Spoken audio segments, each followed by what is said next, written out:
ठीक है, फर्क क्या होता है दोनों में? फर्क होता है एडिशन और मल्टीप्लिकेशन। क्या हो गया इसका मतलब?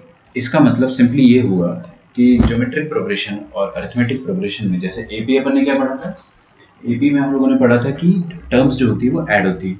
जैसे आपके पास फर्स्ट टर्म है, उसमें आपने कुछ कॉमन डिफरेंस जोड़ दिया तो आपके पास सेकंड टर्म आ जाएगा।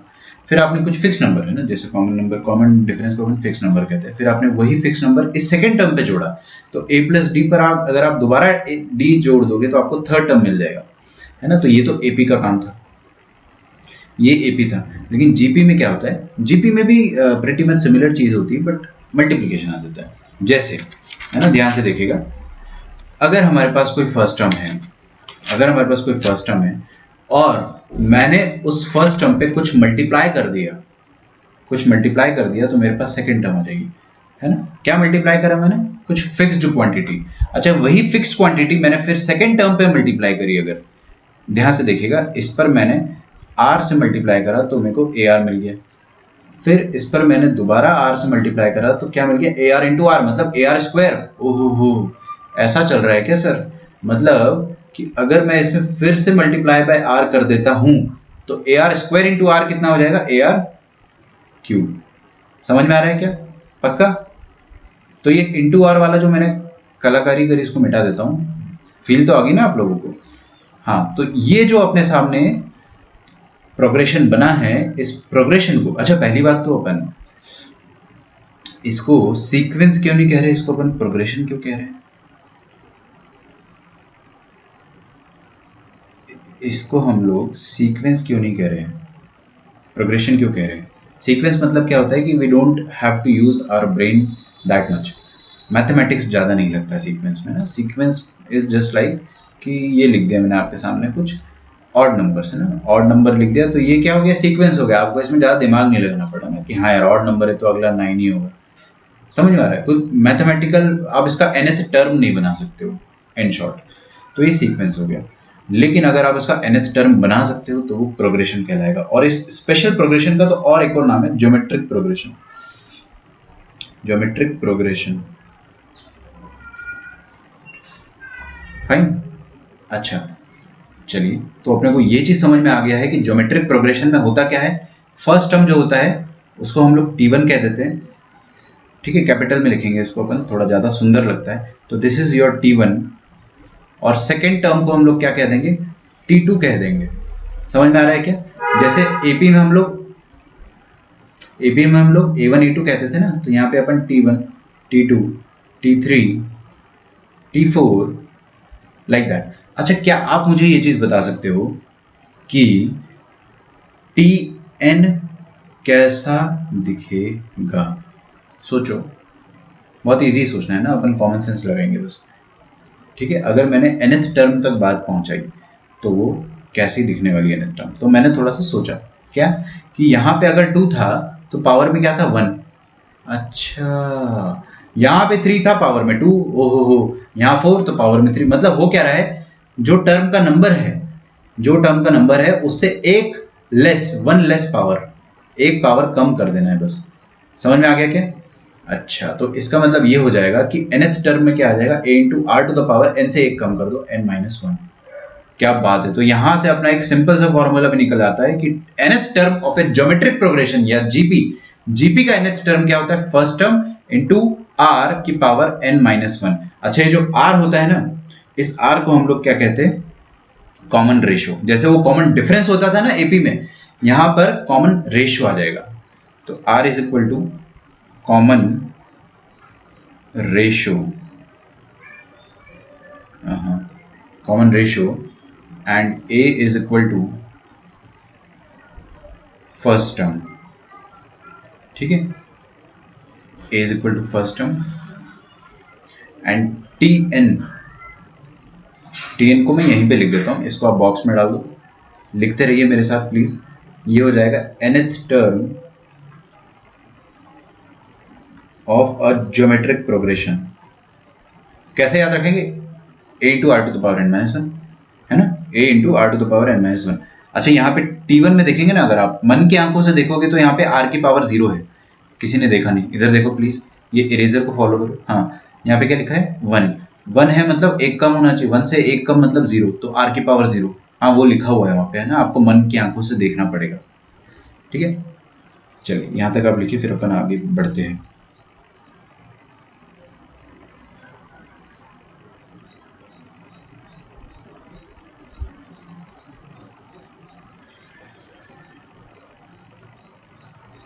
बहुत बढ़िया, a into are to the power n minus 1। हाँ क्वेश्चन वालों ने, अच्छा अच्छा मैं आपके कमेंट्स मिस कर गया बहुत सारे।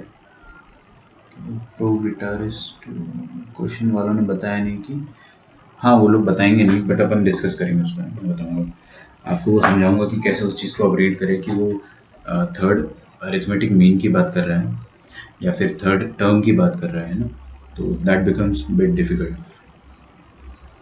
तुम्हें कैसे पता r to the power n minus 1, so 248, हाँ definitely they are in GP, है ना, will see lot more about it. तो डेफिनेशन लिख लेते हैं अपन, है ना, बच्चों के जैसे लिखिए definition. In a sequence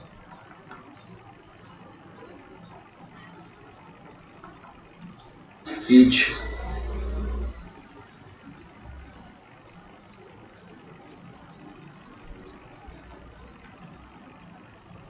if each term bears, each term के बाद आप क्या लिख दो ब्रैकेट में, except the first non zero term, except the first non-zero term. If each term except the first non-zero term bears the same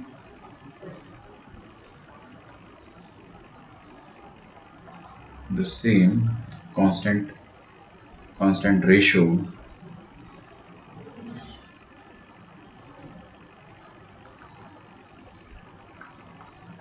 with its immediately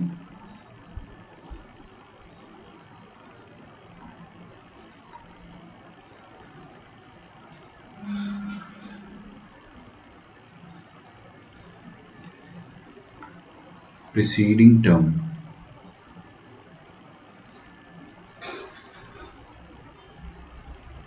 अगर ऐसा है तो the series is called GP. The series is called geometric progression and the constant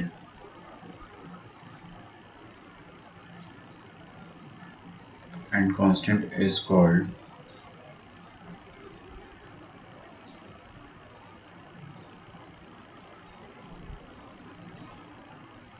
and the constant ratio, wait a second, the constant ratio लिखना चाहिए अपने को,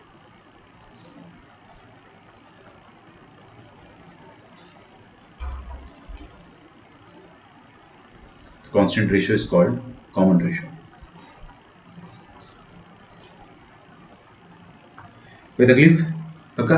example देख लिया अपन, देखिए एग्जाम्पल गिवन, पहला एग्जाम्पल, अगर 2 4 8 32 ऐसा लिख दूं मैं आपके सामने, तो ये क्या है, this is a geometric progression. क्यों?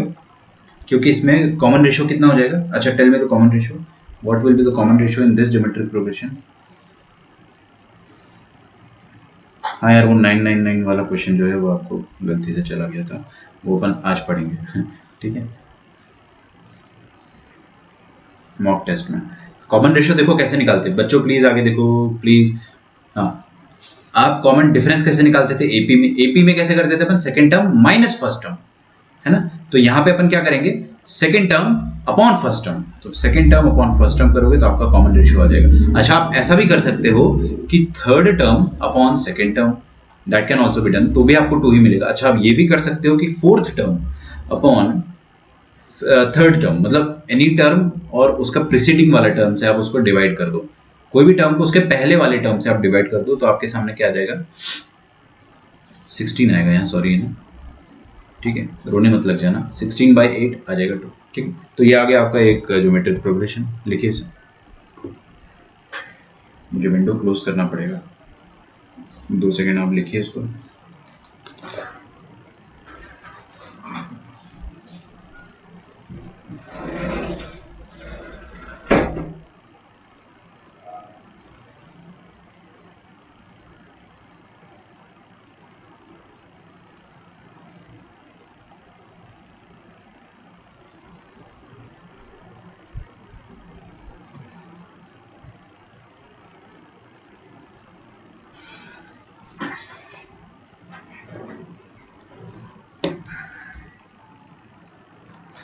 Okay, first question, are we ready?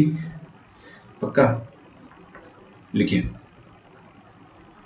In GP easy question लेते पहले पर, है ना।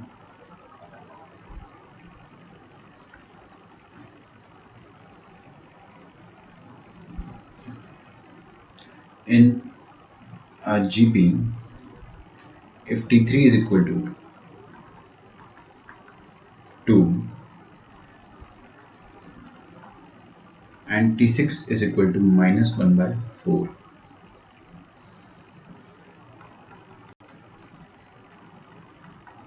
find T10।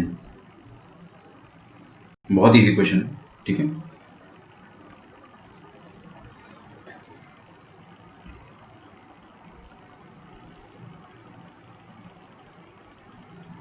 गरीब बच्चे जैसे आप आंसर मैच कर बैठे, भाई ऐसा मत किया करो ना।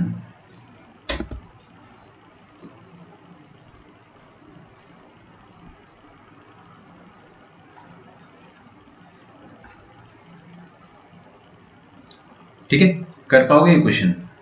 चलिए मैं करता हूँ इसको। पहला क्वेश्चन है, थर्ड टर्म लिखा है अपने सामने, तो T3 का फॉर्मूला क्या हो जाएगा?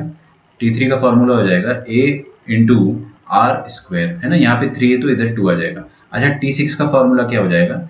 T6 का फॉर्मूला हो जाएगा A into are to the power 5। आया समझ में? पक्का?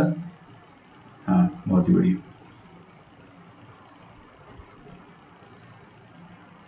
हाँ, आर को अपन वैसा लिख सकते हैं जैसा आपने बताया था ना, वो अंडरस्टूड है, वैसे अपन कर सकते हैं। अच्छा, आपको थर्ड टर्म दे रखा है कितना? 2, और सिक्स्थ टर्म आपको दे रखा है -1/4। -1/4 है। अच्छा, चलिए बढ़िया है। तो क्या करूं बताओ, व्हाट शुड आई डू? इसको मैं इक्वेशन नंबर 1 बोल देता हूँ, इसको 2 बोल देता हूँ। तो क्या करना चाहिए मुझे? दोनों को डिवाइड कर देते हैं ना। लेट अस से इक्वेशन 2 डिवाइडेड बाय इक्वेशन 1 कर देते हैं। क्यों ऐसा करना भाई? ताकि ये a और a कट जाए। a पता ही नहीं है ना, कट जाए उससे अच्छा, ज़्यादा अच्छा है कि वो कैंसिल हो जाए। तो मैंने सेकेंड इक्वेशन लिखी, a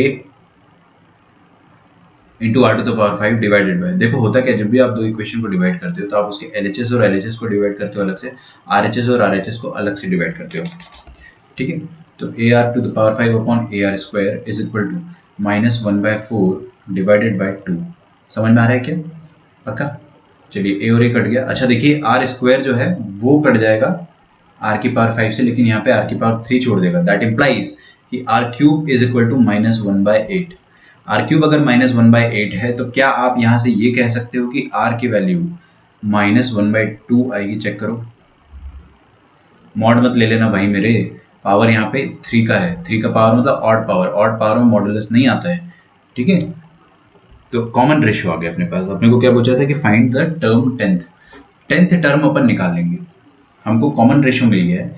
कॉमन रेशियो के बाद हम लोग क्या करते हैं, इसको पुट कर देते हैं। Put in any equation, put in any equation. मैं इक्वेशन नंबर 1 में डाल देता हूँ क्योंकि वो आसान है ना, that is easy. A r square is equal to 2। तो ए आर स्क्वायर अगर 2 के बराबर है तो ए इंटू आर स्क्वायर कितना हो जाएगा? -1/2 का whole square, that is also equal to 2। तो यहाँ से आ जाएगा a into 1/4 is equal to 2, which means a is equal to 8।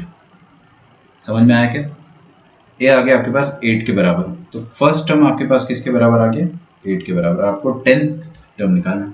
Now A10 का फॉर्मूला बताइए, बड़ा इजी फॉर्मूला हो जाएगा ना।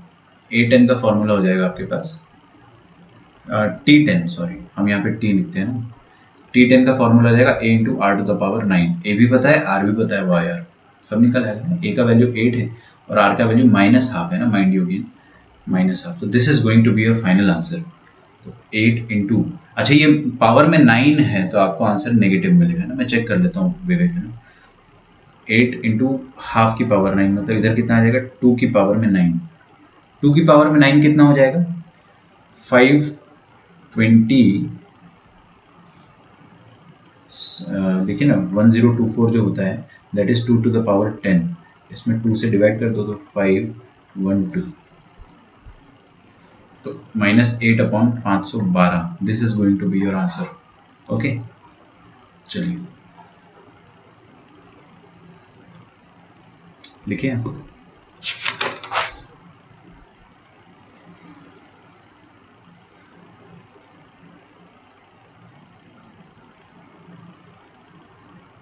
-4096। अरे यार इतना खतरनाक आंसर तो नहीं आया यार, है ना, यही आंसर आएगा।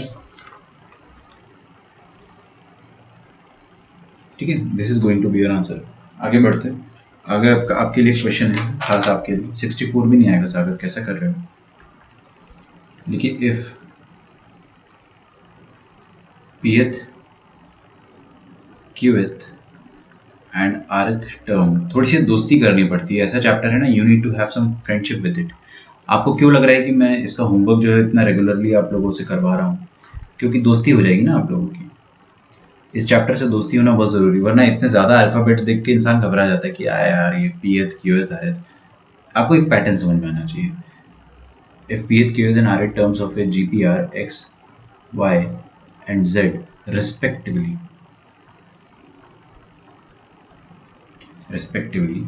then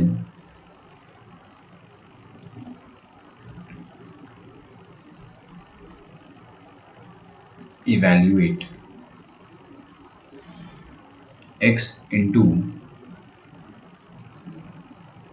q minus r into y, x की पावर q माइनस आर है ना, सॉरी, x की power q minus r, y की पावर r माइनस पी और z की पावर p माइनस क्यू।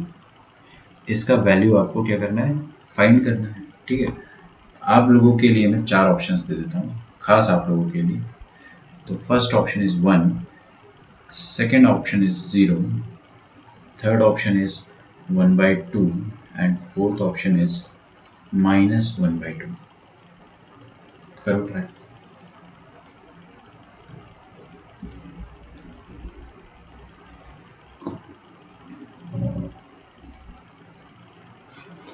ये सागर ने मारा तुक्का, 0। साइक्लिसिटी मतलब 0।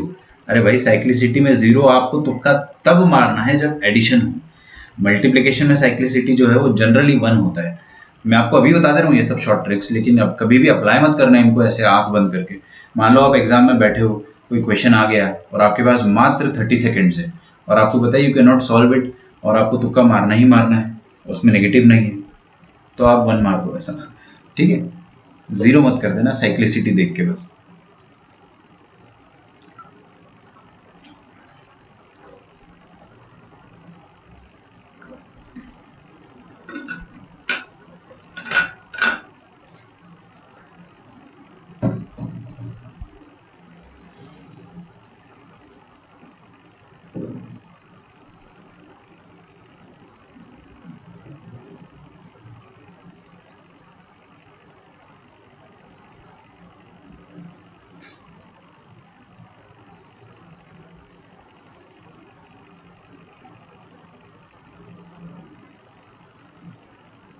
ट्राई करो, खुद से ट्राई करो।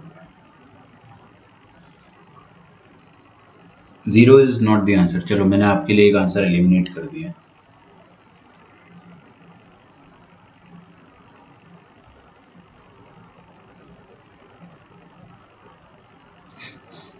अद्वैत ने सॉल्व करके बताया, तुक्का मार के बताया।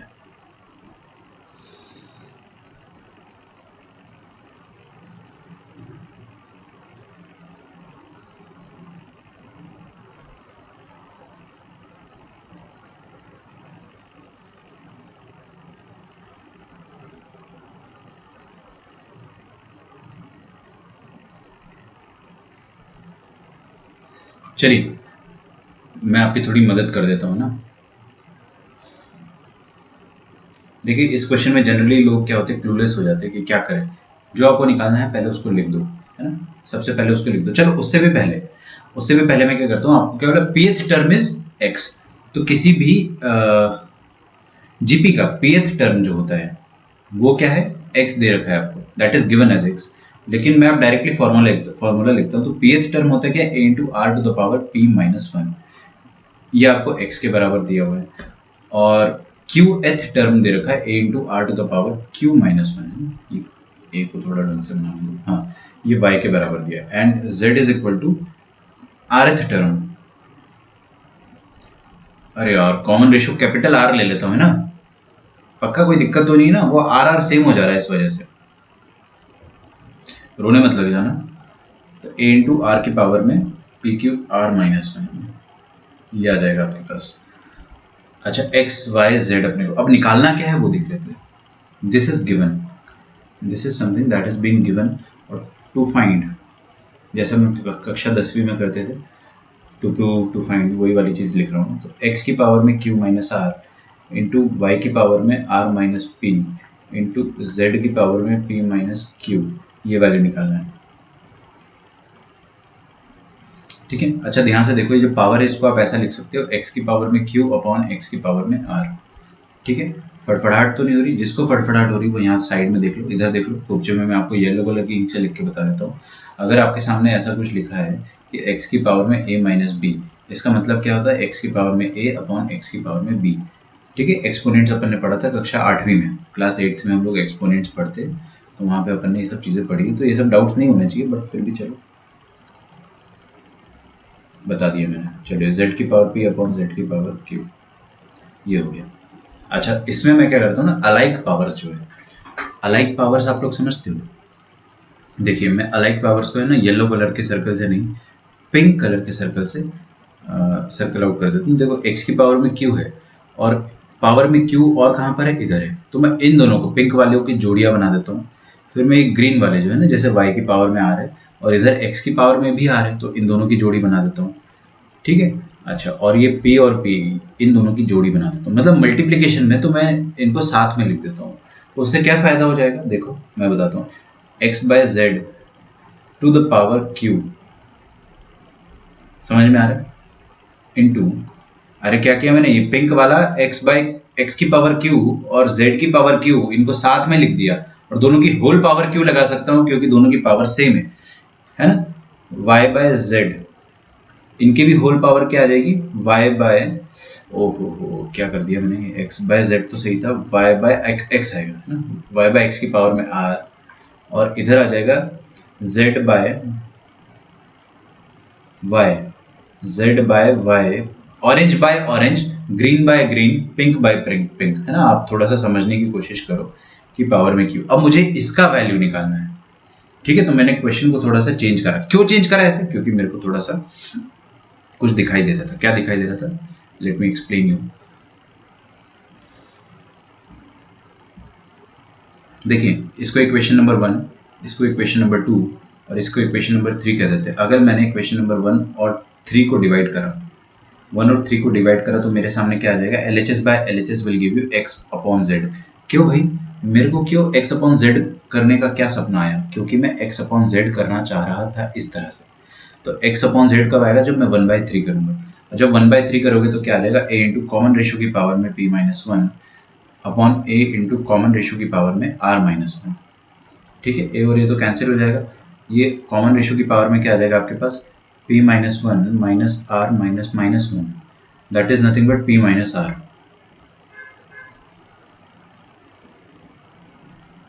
r की पावर में p माइनस r।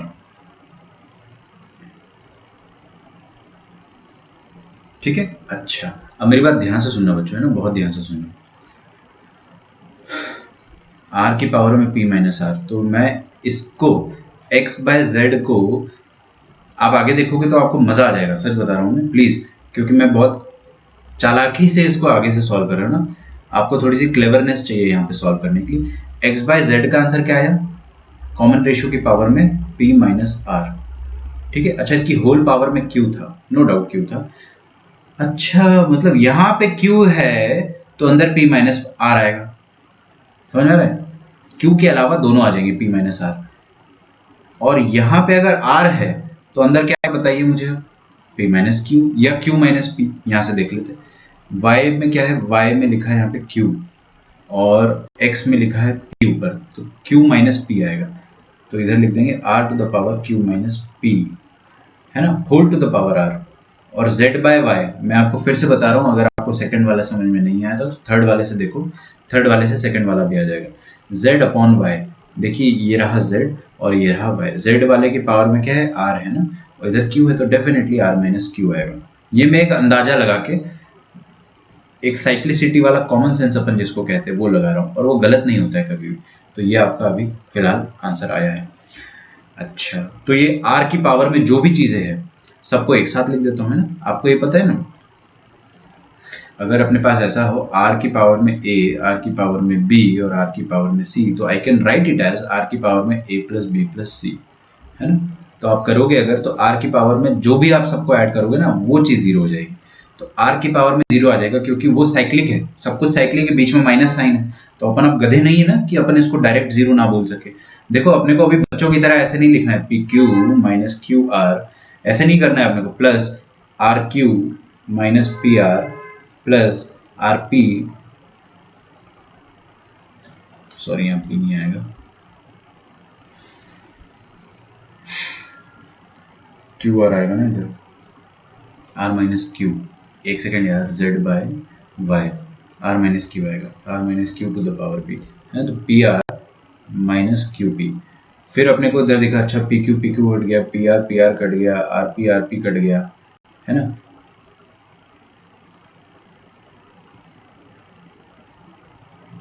मतलब कट जाएगा सब, है ना, आर माइनस पी आएगा इधर, सब कुछ कट जाएगा, तो आपके पास पावर में क्या बचेगा, जीरो बचेगा, तो r to the power zero बना जाएगा। ये पूरा एक्सपैंड करने का कष्ट मत करो, अपन बड़े हो गए यार, देखो ना इधर आर की पावर में एक बार वो चीज़ मैं बता देता हूँ, वरना फिर क्या आर माइनस क्यू आएगा, वही मैं बार बार वही गलती कर रहा हूँ, क्यू पी, ठीक है। चलिए वो सब तो यार मेरे को इतना उससे टेंशन नहीं है।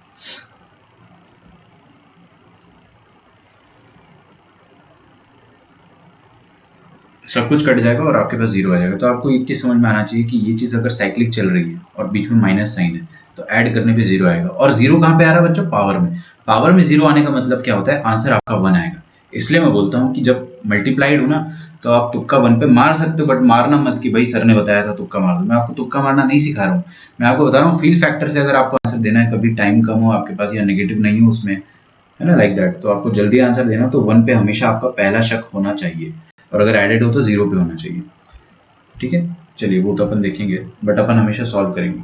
चलिए अगला हेडिंग लिखिए, sum of n terms of a GP, sum of n terms of a GP, very interesting, काफी अच्छा है।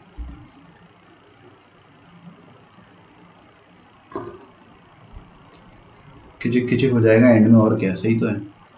मैंने यार पावर जीरो को लिख दिया गलती से, कोई बात नहीं, सबका आंसर सही आया, क्या बात है।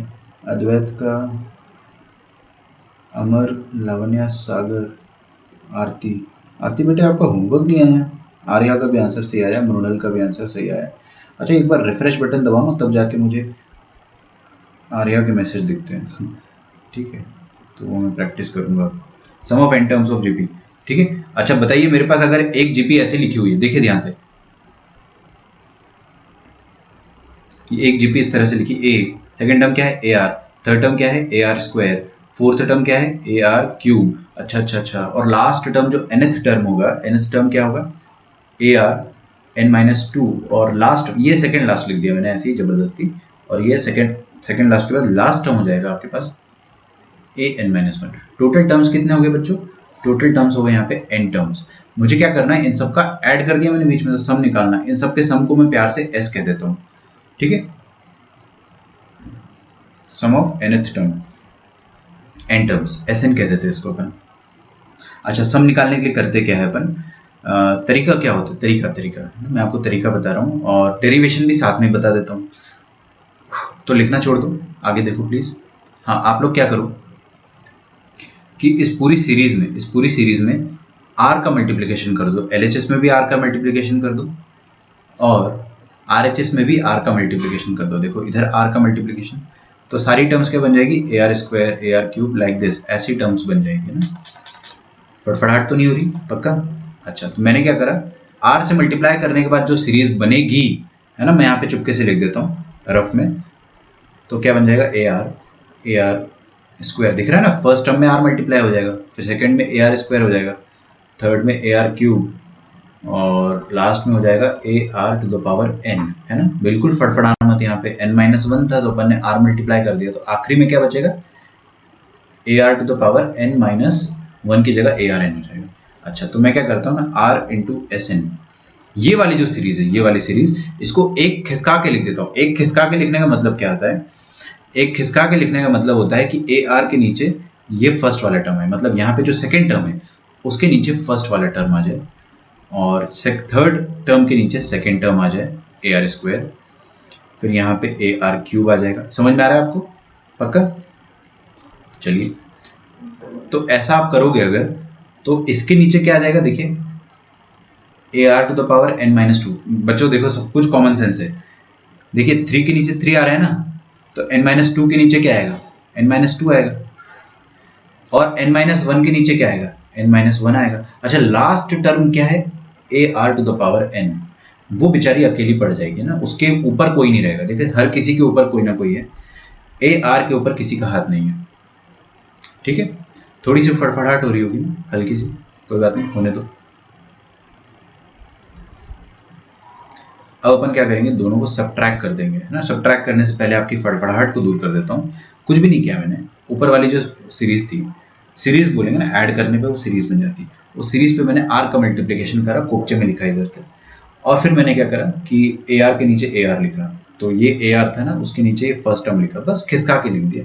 तो यहाँ पे भी टोटल एन टर्म्स है और ऊपर भी टोटल एन टर्म्स है, तो डेफिनेटली लास्ट वाला टर्म जो है वो खाली बच जाएगा, है ना। 1 के नीचे 1 है, 2 के नीचे 2 है, 2 मतलब पावर, ए आर स्क्वायर के नीचे ए आर स्क्वायर है, ए आर क्यूब के नीचे ए आर क्यूब है, पावर 4 के नीचे पावर 4 आया होगा, और पावर n माइनस टू के नीचे n minus two, n minus one के नीचे n माइनस वन, और लास्ट में ये n जो है वो बेचारा अकेला पड़ जाएगा। तो कौन कौन अकेला बचा, ये और ये। अब मैं क्या करूंगा, I will subtract both of them, दोनों को सब्ट्रैक्ट कर देंगे तो देखिए साइन बदल जाएगा। तो ए के नीचे तो हवा है ना, ए के नीचे हवा है, कोई दिक्कत नहीं है, यहाँ पे साइन चेंज हो जाएगा सारा। ओके, तो देखिए क्या होगा, बहुत सारा खिचिक खिचिक होगा, है ना, बहुत सारा खिचिक खिचिक होगा। कौन जिंदा बचा, ये पहला वाला जिंदा बचा और आखिरी वाला जिंदा बचा। तो देखिए एलएचएस में क्या आ गया, S N minus are into S N, और इधर क्या आ गया, A minus A into are to the power N. अच्छा, इधर से मैं एस एन को कॉमन ले लूंगा तो क्या बन जाएगा, 1 minus R. This will be equal to, A को कॉमन ले लेंगे तो क्या आ जाएगा, 1 minus are to the power N. तो यहां से आपके पास एस एन आ जाएगा, है ना, that is sum of n terms of a GP. उसका फॉर्मूला आ जाएगा 1 minus are to the power N upon 1 minus are. एकदम रटा होना चाहिए आपको। कैसे रटा होना चाहिए, जैसे अगर मैं आपसे बोलता हूँ दूध सी सफेदी निरमा से आए, आप आगे क्या बोलोगे, रंगीन कपड़ा भी खिल खिल जाए। क्यों, क्योंकि रट गया ना। उस तरह से क्या बोलोगे आप, एस एन क्या आ जाएगा, A into 1 minus are to the power N upon 1 minus are, एकदम ऐसे। जैसे कि आप किसी रेस्टोरेंट के वेटर होंगे तो कैसे बोलेंगे, वेटर होंगे अगर आप किसी भी रेस्टोरेंट के, तो आपको डिशेस रटनी पड़ेगी ना, ऐसे गोभी पराठा, आलू पराठा, बिरयानी, डोसा, इडली, पाव भाजी, उपमा, लस्सी, मलाई मार के, लाइक दैट। तो इसी तरह से A into 1 minus are to the power N upon 1 minus are. Clear, पक्का? चलिए इसको याद कर लेना। ठीक है, मैं वेटर नहीं था, ठीक है, वरना लोग सोचेंगे कि सर वेटर थे क्या पहले। हाँ जी, इसको लिख लो आप पहले। तो ये तो यार एन टर्म्स का सम का फॉर्मूला हो गया।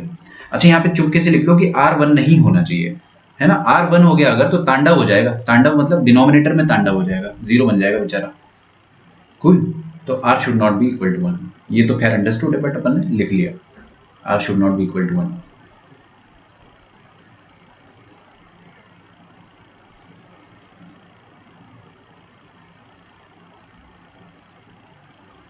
ठीक है, ऐसा नहीं है कि R1 हो नहीं सकता है ना, लेकिन इस पर्टिकुलर फॉर्मूले के लिए R1 नहीं होगा।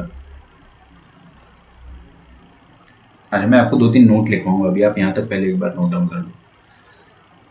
हाँ सागर, अभी आपका सही है, पहले आपने गड़बड़ करा था।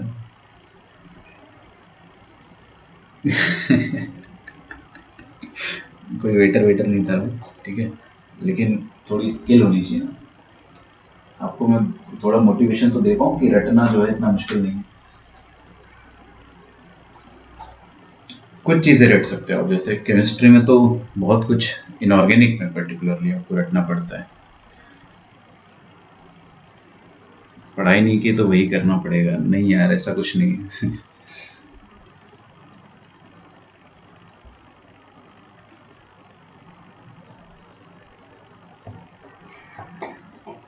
चलिए, अब अगर बताइए, क्या आपसे एक छोटा सा सवाल पूछता हूँ मैं, कि इधर देखिए प्लीज आगे स्क्रीन पे, क्या हमारे पास कभी भी जीपी में कॉमन रेशियो आर जो है वो 1 हो सकता है क्या?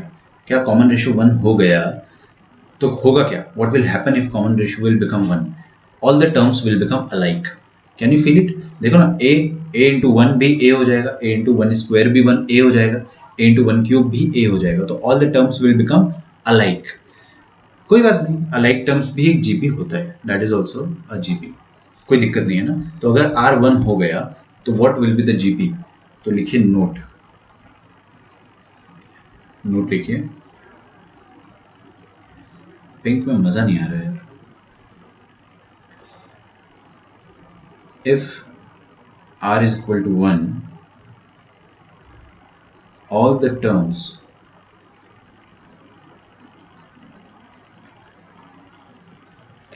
in GP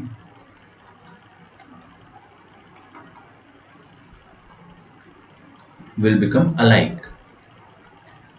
Like, for example, first term will become A, second term will become A, third term will become A, and the last term will also be A.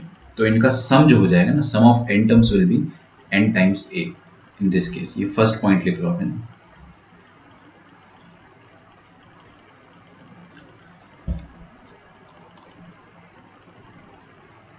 IIT में जाने के बाद आपकी कॉलर एकदम टाइट होगी। नहीं नहीं नहीं, कॉलर इस बात का बहुत ख्याल रखा जाता है आईआईटी में, ठीक है। कॉलर आपकी टाइट नहीं होने दी जाएगी, आपकी फर्स्ट ईयर में जो है ना कॉलर ढीली हो जाती है रादर, समझ गए ना। हाँ, बहुत ही अच्छी आपकी तबीयत से रैगिंग होगी, तो क्या होगा ना कि आपकी कॉलर कभी टाइट नहीं हो पाएगी। और जब तक आप सेकेंड ईयर में पहुंचोगे, सीनियर बन जाओगे, तब तक पढ़ाई आ चुकी होगी, तो फिर पढ़ना पड़ेगा थोड़ा थोड़ा। बट कॉलेज की पढ़ाई में इतना प्रेशर नहीं आता है, काफ़ी अच्छे से हो जाती है। सर अगर एक हो जाएगा तो, हाँ मैंने एक का केस समझा दिया ना। तो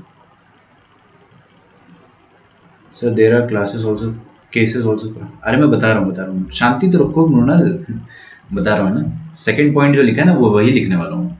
लिखिए, if mod r is less than 1। हाँ, ये चिड़िया आपने सुनी है पहले, कोपचे में देखते थोड़ा सा। मुझे बताइए इसका मतलब क्या होता था। अगर आपको कभी भी जिंदगी में मॉड एक्स लेस देन 1 पूछा जाता है, तो मैंने आपको अभी अभी मॉडुलस इनइक्वालिटी में समझाया था, लेस देन 1 का मतलब होता है कि x जो है वो -1 से 1 के बीच में नाच रहा है। समझ में आ रहा है क्या? -1 से 1 के बीच में x लाई कर रहा है। अच्छा, -1 से 1 के बीच में किस तरह के नंबर होते हैं, किस तरह के नंबर होते हैं -1 से 1 के बीच में? देखिए, -0.6, समझ रहे, फ्रैक्शनल नंबर्स होते हैं, +0.6, 0.55 टाइप के नंबर, या -0.4, गेटिंग द पॉइंट। ये सारे क्या है, they are all fractional numbers, they are all very small numbers. मैं इन नंबर को पिद्दू नंबर्स बोलता हूँ, ठीक है, मतलब बहुत छोटे नंबर। आपको तुरंत फील आ जाना चाहिए कि पिद्दू नंबर मतलब मॉड एक्स लेस देन 1, मतलब x -1 से 1 के बीच में, ठीक है। ये सब बहुत ही छोटे नंबर्स है, 0.5, 0.3, 0.1, इवन 0.99 को भी अपन पिद्दू नंबर कहेंगे, और -0.99 प्लस 0.99 इसको भी अपन पिद्दू नंबर कहेंगे। तो अगर आपका कॉमन रेशो, इसका मतलब क्या हो गया, मॉड आर लेस देन 1, इसका मतलब तो आपको पता ही ना, and n tends to infinity. अगर ऐसा हो गया तो हम लोग एक केस लिखेंगे अभी, ठीक है। अच्छा, इस चीज का मतलब, जो चिड़िया है उसका मतलब क्या होता है, इसका मतलब ये होता है कि कॉमन रेशियो जो है वो -1 से 1 के बीच में, मतलब इट इज अ पिद्दू नंबर। पिद्दू नंबर मतलब 0 पॉइंट समथिंग टाइप का नंबर, बहुत ही छोटा सा है ना, पिद्दी सा नंबर है। तो अगर इतना छोटा नंबर है, तो आपको मैं एक चीज बता चुका हूं कि अगर अपने पास बहुत छोटा नंबर है -0.5, और उसकी पावर में मैंने है ना, उसकी पावर में अगर बहुत बड़ा नंबर डाल दिया इन्फिनिटी, तो इट विल बिकम 0। छोटे नंबर की पावर में इन्फिनिटी, जैसे 0.6 की पावर में इन्फिनिटी कर दिया, तो भी वो 0 हो जाएगा, अप्रोक्सीमेटली 0, मतलब very very very very very close to 0। इतना क्लोज टू 0 के ऊपर उसको 0 बोल सकते हैं, नॉट एग्जैक्ट 0, बट हाँ 0.000000000, बहुत बार 0, आप एकदम करोड़ों बार 0 लिख दो, लास्ट में एक बार 1 लिख दो, दैट क्लोज टू 0। समझ में आ रहा है क्या? तो अच्छा, ये चीज मैं आपको बता चुका हूँ ना, छोटे नंबर की पावर में अगर इन्फिनिटी डालते हैं तो वो क्या हो जाता है, 0 हो जाता है। आप चाहे तो कैलकुलेटर में करके देख सकते हो कि अगर आपने 0.6 लिया। अच्छा, ऑन दैट नोट मैं आपको एक बहुत बढ़िया एक चीज बताऊंगा अभी ना, बहुत अच्छी चीज बताऊंगा, नॉट नाउ, इस पर्टिकुलर पॉइंट के बाद। 0.6 आप अगर कैलकुलेटर में लोगे ना 0.6, और उसकी पावर में आप 100 ही डाल दो, 100 डाल दोगे ना, तो आपका आंसर जो है काफी नजदीक पहुंच जाएगा जीरो के। जबकि 100 और इन्फिनिटी में तो जमीन आसमान का फर्क है। 100 ऐसा नंबर है जो हम गिन सकते हैं, इन्फिनिटी ऐसा नंबर है जो इतना बड़ा है कि हनुमान जी भी नहीं गिन पाएंगे। समझ रहे हो? तो वो फिर कितना क्लोज टू जीरो हो जाएगा। ये चीज समझ में आ गया आपको? अच्छा, तो अगर आपका कॉमन रेशो पिद्दी नंबर है तो पिद्दी नंबर की पावर में अगर आप इन्फिनिटी डाल दोगे, देख रहे हैं ना, एन जो है it is tending towards infinity. मैं आपको दो केस दे चुका हूं। पहला तो आपका आर पिद्दी नंबर है, दूसरा आपका नंबर ऑफ टर्म्स जो है दैट इज इनफाइनाइट। मतलब आपका जो ज्योमेट्रिक प्रोग्रेशन है that is never ending. A r square, a r cube, a r to the power 4 dash dash dash dash dash infinite terms पर। इनफाइनाइट एपी पढ़ा था अपन ने, उसी तरह से इनफाइनाइट जीपी की बात कर रहा हूं मैं। तो फॉर इनफाइनाइट जीपी, अगर आपका जीपी इनफाइनाइट है मतलब लास्ट टर्म जो होगा वो क्या होगा? इनफाइनाइट टर्म है ना, एन का वैल्यू उसके लिए इन्फिनिटी हो जाएगा। और common ratio at the same time should be between -1 to 1। Common ratio आपका -1 to 1 होना चाहिए, तभी रिजल्ट जो मैं लिखने वाला हूँ वो वैलिड होगा। तो r की पावर n भी जो होगा ना वो जीरो की तरफ टेंड करने लग जाएगा, क्योंकि पिद्दी नंबर की पावर में अगर आप n डालोगे, n मतलब इन्फिनिटी डालोगे तो वो जीरो हो जाएगा। एग्जैक्ट जीरो नहीं होगा, ऐसा लिख दो आपने, it will be approximately equal to zero. ठीक है, तो sum of infinite terms of a GP का फॉर्मूला जो है वो क्या बन जाएगा? a into 1 minus are to the power n upon 1 minus R. देखिएगा ध्यान से ना, ये जो 1 minus are to the power n था, मैं आपके डाउट जो थोड़ी देर से लूंगा, आप देखते जाइए। ये r to the power n था, ये क्या बन गया? ये जीरो बन गया। क्यों? Because n is tending towards infinity. तो 1 माइनस जीरो क्या होता है? 1। a इंटू 1 क्या होता है? a। तो ऊपर क्या बचा? a, नीचे क्या बचा? 1 माइनस आर। ओ, तो s इंफिनिटी का फॉर्मूला ये होता है, लिख लो इसको, s इंफिनिटी का फॉर्मूला ये होगा।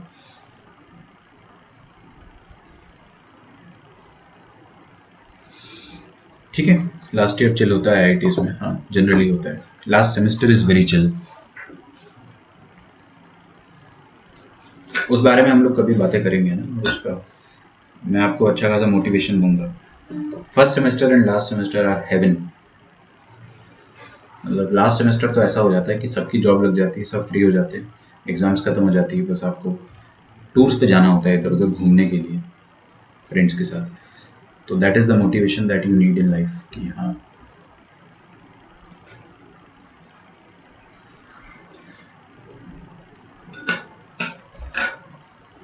चलिए, तो मैं आपको क्या बता रहा था, इनफाइनाइट टर्म्स का सम जो हो जाता है वो क्या हो जाता है? a into 1 minus are.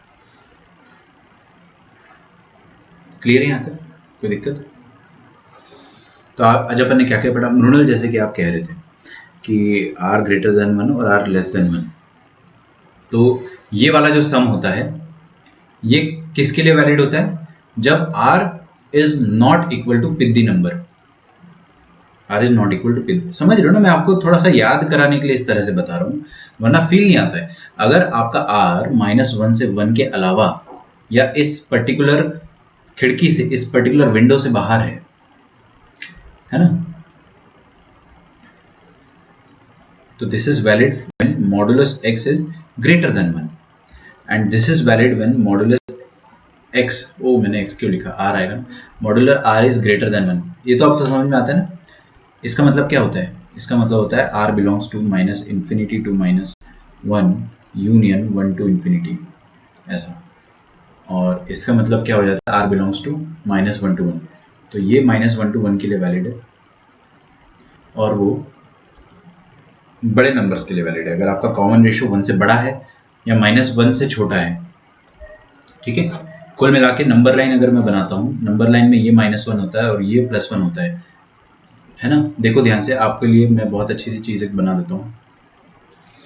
तो ये बीच में अगर आपका r फॉल करता है तो आपका आंसर हो जाएगा a इंटू 1 माइनस आर, और यहाँ पे फॉल करता है तो आपका नॉर्मल आंसर होगा, यहाँ पे भी आपका नॉर्मल जो ऊपर लिखा था अपन ने, है ना? बस ये बीच वाले में अगर आपका कॉमन रेशियो फॉल करता है तो sum of infinite terms will be this. पहुंचना डिफिकल्ट है बट ठीक है, इम्पॉसिबल नहीं है। Nothing is impossible if you are determined.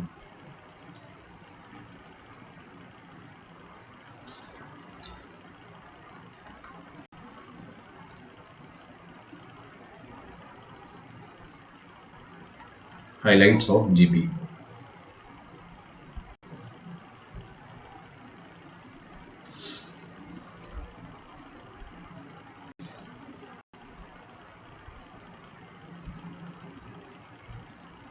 तो पहले मैं हाईलाइट बताने के पहले इधर कोपचे में समराइज कर देता हूँ सब कुछ, ताकि आपके दिमाग में सब कुछ एकदम शानदार तरीके से बैठ जाए। तो समरी लिखिए आप, है ना। हाईलाइट्स लिखने से पहले आप समरी लिख सकते हो अगर आपके पास जगह है तो, वरना काट दो ना, ऐसे कोई दिक्कत नहीं है, या फिर आप छोड़ दो उसको, पर कोई पहले ही समरी लिख लेते हैं। समरी का मतलब क्या हो गया कि कॉमन रेशियो जो होता है वो होता है टर्म नंबर, जैसे कि nth टर्म अपॉन उससे जस्ट पहले वाला टर्म। फिर आपने एक चीज़ और देखा था कि rth टर्म का फॉर्मूला क्या होता है, a into are to the power n minus one. फिर हमने एक और चीज़ देखी कि सम ऑफ n टर्म्स का फॉर्मूला 2 बार लिखते हैं अपन, है ना। अगर आपका जो r है ना, r अगर पिद्दी नहीं है और दूसरा r अगर पिद्दी है और टर्म्स इन्फाइनाइट है। अच्छा, ये वाले में टर्म्स अगर इन्फाइनाइट हो गए तो सम क्या हो जाएगा, वी कैन नॉट डिटरमाइन। हम लोग उस समय इन्फिनिटी या माइनस इन्फिनिटी आंसर आएगा, ऐसा बता सकता हूँ बस। तो यहाँ पे एस एन का फॉर्मूला क्या हो जाता है, A into one minus are to the power N upon one minus are.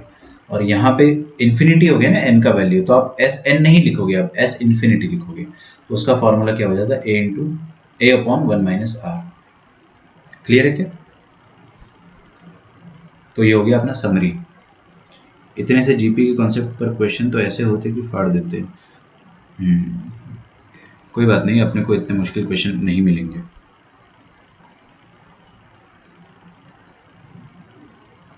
If each term of a GP be multiplied, पहला पॉइंट लिखिए हाईलाइट्स में, if each term of a GP be multiplied or divided by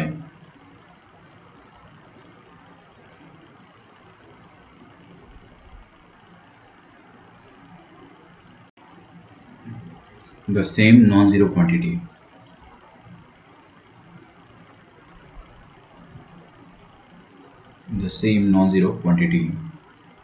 the resulting sequence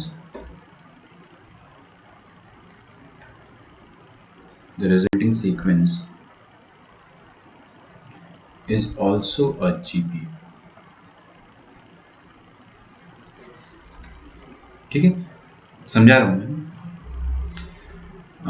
अपने पास एक GP है a r square, a r cube, और last term क्या होता है, a r to the power n minus one.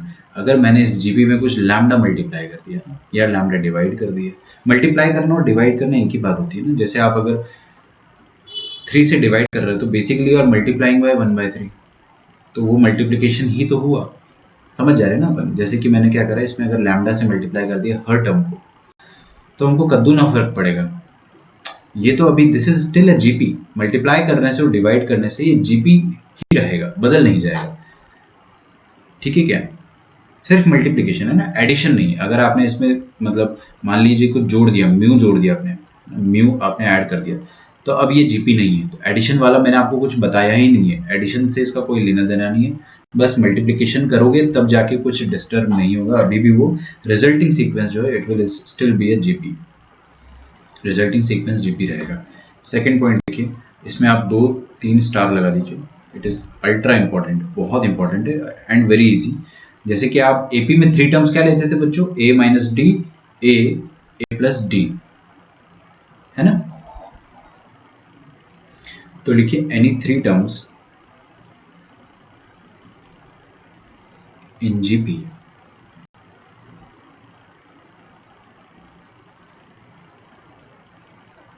Can be assumed as, देखो कैसे 3 terms GP में जो रहते हैं उसको अपन कैसे अज्यूम करेंगे। जीपी में जो 3 टर्म्स है उसको हम लोग कैसे अज्यूम करेंगे। ए, ये बीच वाला टर्म है। जैसे एपी में आप क्या करते थे, बीच वाले टर्म को क्या मानते थे, ए, और इधर वाला टर्म क्या होता था, ए माइनस डी, और इधर वाला क्या होता था, ए प्लस डी। बस उसी ही तरह से the thinking will be same यहाँ पे। अरे जी, एपी में अपन एडिशन और सब्ट्रैक्शन करते हैं, और जीपी में हम लोग क्या करते हैं, मल्टीप्लीकेशन एंड डिवीजन। तो आपको करना क्या है कि ए लिखना है, फिर इससे जस्ट पहले वाला टर्म क्या हो जाएगा, ए अपॉन आर, और इससे जस्ट बाद वाला टर्म क्या हो जाएगा, ए इंटू आर। ये 3 टर्म्स जो है ना, ये भी जीपी के 3 टर्म्स है, और ये अज्यूम करना ज्यादा फायदेमंद है।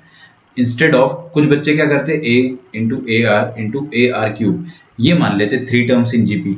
गलत नहीं है ये, बट आपका कैलकुलेशन बहुत मुश्किल हो जाएगा ऐसा करोगे तो। लेकिन अगर आप ऐसे करोगे तो it will be very easy, very very easy. ठीक है, 4 टर्म्स के लिए अपन क्या करते थे बताओ जल्दी से। चलो इतना लिखो पहले, टाइम जा रहा है ना, पहले बता ही देता हूँ। देखिए एपी की बात अपन कोफ्चे में कर लेते हैं इधर। तो मेरे पास अगर 3 टर्म्स एपी में है, ए प्लस डी और A minus D, 3 terms are in AP, तो अपन क्या करते थे 4 टर्म्स के लिए बीच वाले को खा जाते थे, है ना। फिर बचता क्या था, ए माइनस डी और ए प्लस डी, कॉमन रेशियो निकालते थे, common difference, sorry common difference कितना आता था 2d। फिर हम ए इसमें 2d ऐड कर देते थे और उसमें 2d सब्ट्रैक्ट कर देते थे। उसी तरह से आपको क्या करना है,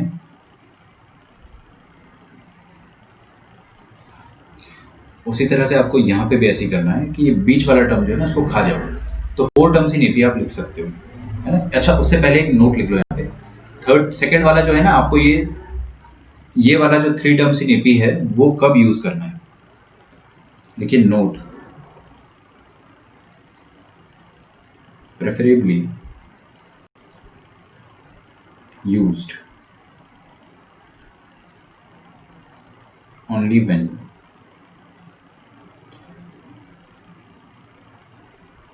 product is given। क्वेश्चन में बोलता है ना कि product of 3 terms of AP is this, ऐसा कुछ बोलता है, तो आपको 3 टर्म्स इन एपी का ये वाला फॉर्मूला यूज करना ज्यादा सही रहेगा, ये वाला तरीका। और 4 टर्म्स इन एपी अगर आपको लिखने का बोल दिया किसी ने, 4 terms in, not in AP sorry, GP, 4 terms in GP can be assumed as, क्या करें बीच वाले को खा जाओ। कॉमन रेशियो बताओ, ये सेकंड हो जाएगा, ये थर्ड हो जाएगा ना।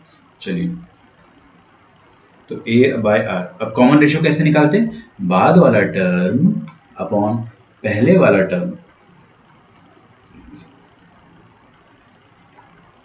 आर स्क्वायर, कॉमन रेशियो क्या आया आर स्क्वायर, तो इसमें आर स्क्वायर मल्टीप्लाई कर दोगे तो क्या आ जाएगा ए आर क्यूब, और इसमें आर स्क्वायर डिवाइड कर दोगे तो कितना आ जाएगा ए अपॉन आर क्यूब। तो ये आगे 4 टर्म्स इन जीपी, याद रखने का तरीका भी अपने पास आ गया। 3 पावर में है ना सर, हाँ पावर में तो है, कौन सा 3 वैसे, हाँ ये 3 पावर में था ना, और कोई भी 3 क्या,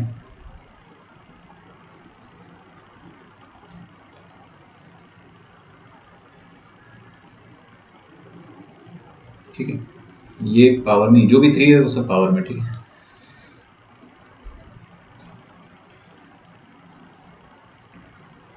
अच्छा इसको आप यूज तभी करें, लिखो इसके नीचे एक नोट है ना, there is condition to use it, एक कंडीशन है, used only when common ratio is given as positive, common ratio is given positive. What if common ratio is not given positive, तो उसके लिए लिखिए if nothing is said about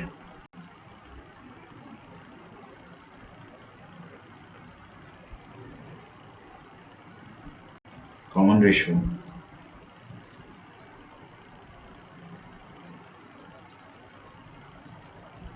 then assume 4 terms in GP as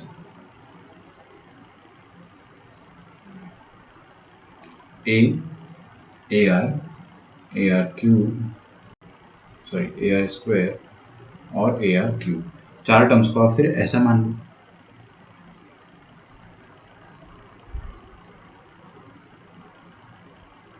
अच्छा तुमने answer दिया उसका, okay good, okay okay मैंने देखा नहीं, बहुत बढ़िया, आप समझ गए ना, गुड। ए बाय 3R नहीं होगा ना सागर, वो क्यूब होगा। तो आपको तरीका याद रखने का तरीका समझ में आ गया ना, नाइस।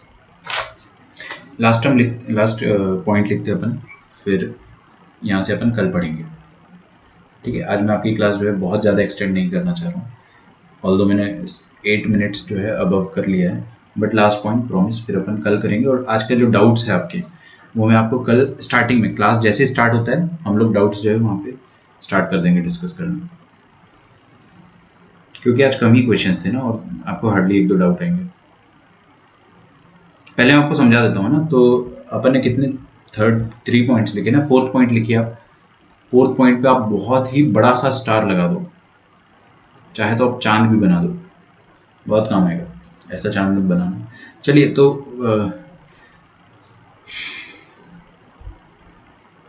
लिखिए द प्रोडक्ट ऑफ, पहले लिखते फिर समझ लेंगे। 2 टर्म्स ऑफ ए जीपी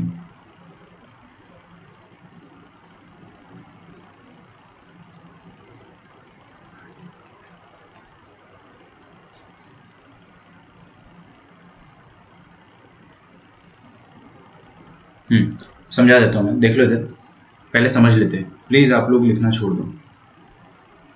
ओह कल क्विज है, गुड। ठीक है, कोई दिक्कत नहीं है। कल की क्लास जो है अपन 1.5 आवर्स की रखेंगे। अब कुछ लोग बोलेंगे कि सर ऐसे कौन सा 1 घंटे का होता है, 1.5 घंटे के तो हो रहे हैं रोज। कोई दिक्कत नहीं है वैसे, है ना। 1.5 आवर्स का लेक्चर जो है वो बहुत नेसेसरी होता है। तो थोड़ा सा मेरे को फ्रीडम मिल गया ना। देखिए अपना 57 मिनट्स का क्लास हुआ है हार्डली, है ना। बट अपनी लास्ट क्लास है तो अपन थोड़ा 10-15 मिनट्स का फायदा रोज उठा सकते हैं, है ना। इतनी चीटिंग चलती है। The product of 2 terms of a GP. हाँ, मैं आपको समझा के आ रहा था कि मान लीजिए आपके पास फर्स्ट टर्म है जीपी का और लास्ट टर्म है जीपी का, है ना। तो आप लोग कभी लास्ट से फर्स्ट आए हो क्या? नहीं आए हो ना, गुड, अच्छी बात है। तो मैं वही फंडा मैं आपको इसलिए सब बताता हूँ ताकि आपको याद रह जाए। तो आगे से सेकेंड टर्म, मान लीजिए second term T2 from beginning और T2 from and. T2 from and मतलब क्या हो गया, n-2th टर्म।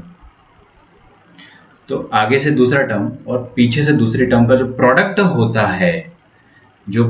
है, that is equal to the first term into last term. फिर से आई रिपीट इट, है ना, शांति से सोचना। आगे से दूसरा टर्म और पीछे से दूसरे टर्म का product will be equal to first term into last term. आगे से थर्ड टर्म और पीछे से थर्ड टर्म का product that will also be equal to first term into last term. और फिर आगे से nth टर्म और पीछे से nth टर्म का product will be equal to first term into last term. ठीक है, थोड़ा सा अपन इसको अंग्रेजी में लिख लेते हैं।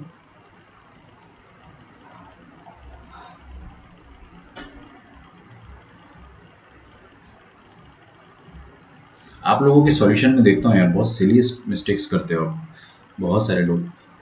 जो भी मिस्टेक होता है वो बहुत छोटा होता है, मतलब आप कभी पकड़ नहीं पाते हो, बट ठीक है, उसको सुधारना है अपने को। The product of 2 terms of a GP equidistant from the beginning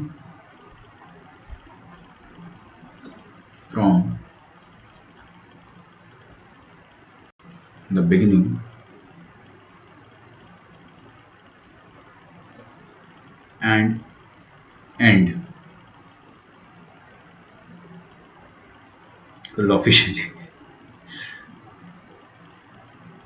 क्या यार भुला देते हो तुम लोग यार, इतनी मुश्किल से अंग्रेजी सोच के लिख रहा था मैं। The product of 2 terms of a GP equidistant from beginning and and is constant and equal to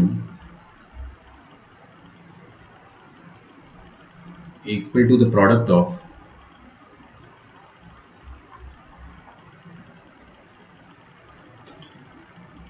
first and last term. ये बिल्कुल एपी जैसा कांड कर रहे हैं अपन। एपी में क्या होता था कि शुरुआत से पहला टर्म और आखिरी टर्म का सम, और शुरुआत से सेकेंड टर्म और लास्ट से सेकेंड टर्म, फिर आगे से थर्ड और पीछे से थर्ड, इन सब का सम हमेशा कांस्टेंट होता है ना। तो उसी तरह से आगे से फर्स्ट टर्म और पीछे से first term will be equal to constant and that will be equal to आगे से सेकेंड टर्म और पीछे से सेकेंड टर्म का प्रोडक्ट। जीपी में प्रोडक्ट आ जाता है, एपी में सम होता है ना। तो ये फंडा बहुत इंपॉर्टेंट है, आपने देख लिया होगा कि क्वेश्चंस कितने आते हैं आज के मॉड्यूल का। अरे यार मॉड्यूल तुम्हें को अभी याद आ रहा है। मॉड्यूल हाँ नहीं, अभी अपन कल करेंगे, ठीक है, चिल मारो। If ABC are in GP. तो मॉड्यूल का एक क्वेश्चन था जो आपको 20th या 21st 22nd क्वेश्चन जो है सेम लॉजिक पे है। Question number 20 itself is on the same logic कि आगे से पहला दूसरे से, आगे से पहला और पीछे से भी पहला, लाइक दैट है ना, सेम लॉजिक पे है।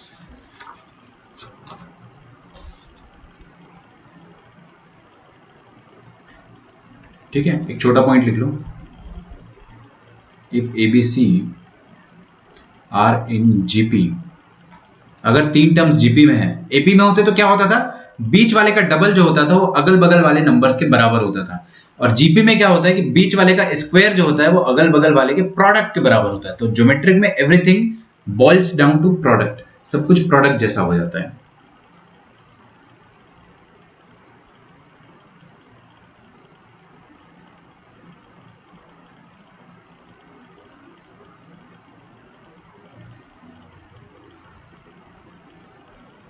ठीक है, कल आपका क्विज है तो इसका मतलब ये नहीं रहेगा कि आपको मैं क्या कह रहा था कि मैं डाउट्स नहीं बताऊंगा, कल मैं डाउट्स बता दूंगा। अगर आप चाहो तो मैं अभी भी रुक के डाउट्स बता सकता हूँ, बट क्लास एक्सटेंड हो जाएगा, रोज अपन एक्सटेंड नहीं करते, कल अपन ऑफिशियली कर लेंगे 1.5 घंटा, कभी कभी अनऑफिशियल चलता है लेकिन अक्सर हम लोग ऑफिशियल करेंगे। ओके, सो आपका homework, please write down homework, sequence and series का होमवर्क लिखिए।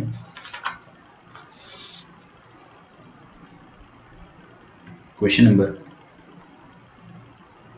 ये होमवर्क मुझे आप भेजिए, ईमेल करिए 30, 31,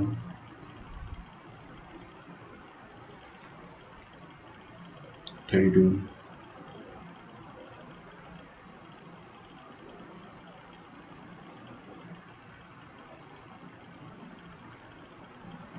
35, कूल, इतना कर सकते हैं आप, है ना।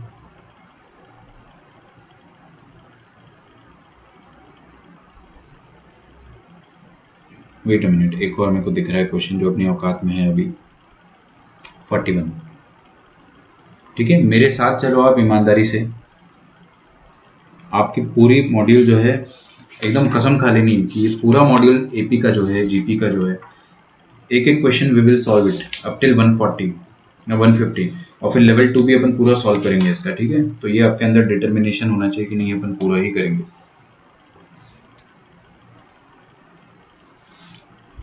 एक और होमवर्क में लिखिए आप,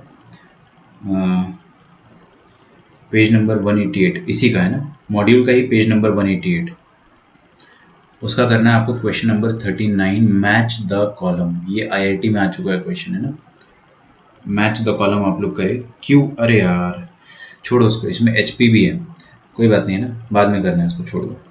चलिए तो फिर अपन कल मिलते हैं, 41 तक आपका होमवर्क है, बहुत कम होमवर्क है, बस 5 क्वेश्चन है, और एपी पूरा कंप्लीट कर लीजिए। सेल्फ टेस्ट हम लोग कर लेंगे, कोई दिक्कत नहीं। मॉड्यूल मेन के लिए ना, मॉड्यूल एडवांस के लिए इनफ है भाई, मेंस के लिए तो मोर देन इनफ है, गारंटी है ना, कोई दिक्कत नहीं है। ठीक है, अच्छा चलिए तो कल अपन मिलते हैं बच्चों, 5 क्वेश्चन और एपी पूरा कंप्लीट कर लो, कल अपन क्विज करेंगे, कल का क्विज बहुत शानदार होगा, आपको मजा आ जाएगा। ठीक है, देखते हैं कल किसके पूरे आंसर आते हैं। सी यू देन बच्चों, ख्याल रखिए अपना, बाय बाय।